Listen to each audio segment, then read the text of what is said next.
khi lung nộp na in a tôn tung ding hi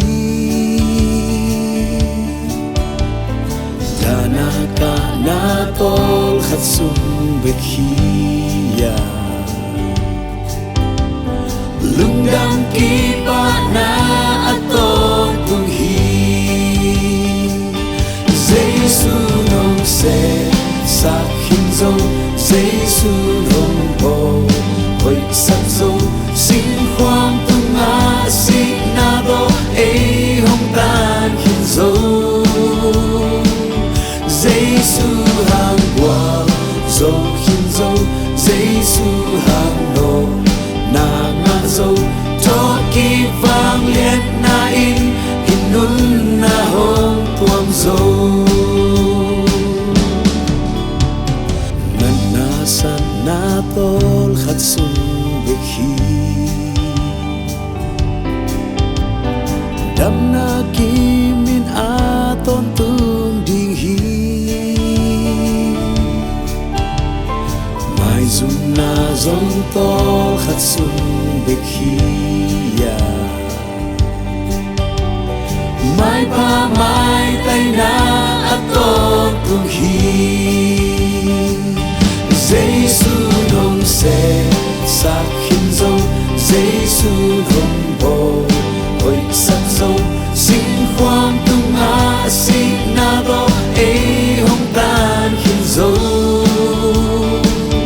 Giêsu hang qua zo hin zo Giêsu hang no na nga zo cho ki vang liet na in nun na hong tuam zo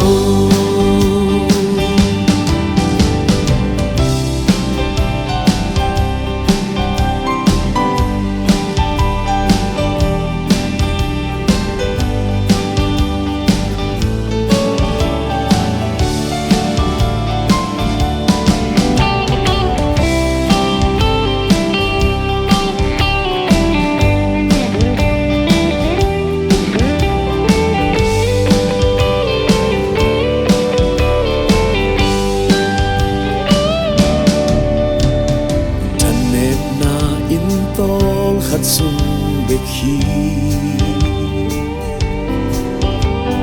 sai cha han na a ton tung ding hi lo san na zong tol khat sung bek hi ya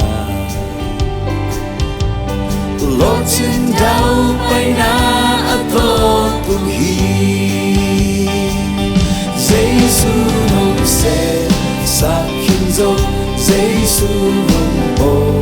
hoi sắc zo sinh khoang tung a si na do e hong tan hin zo Giêsu hang qua zo hin zo Giêsu hang no na nga zo cho ki vang liet na in nun na hong tuam zo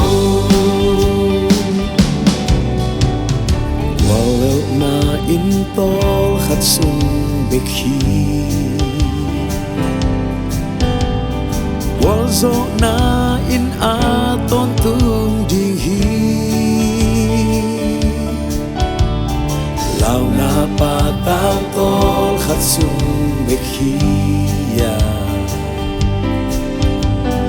lung dai kha mo na a ton tung hi Giêsu nong se sa hin zo Giêsu nong bo hoi sắc zo sinh khoang tung a si na do e hong tan hin zo Giêsu hang qua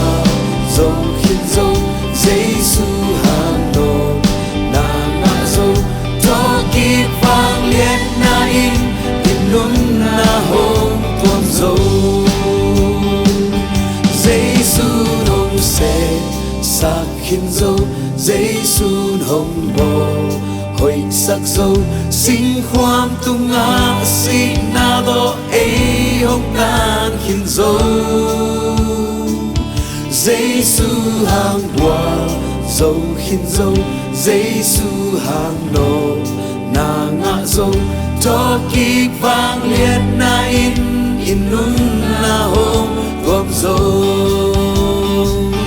Giêsu nôm xe sắc hin dâu Giêsu nôm bò hồi sắc dâu sinh khoang tung ngã sinh na đó ấy hông tan hin dâu Giêsu hàng hoa dâu hin dâu Giêsu hàng nô na ngã dâu cho kik vang liệt na in nun na hôm quang dâu cho kik vang liệt na in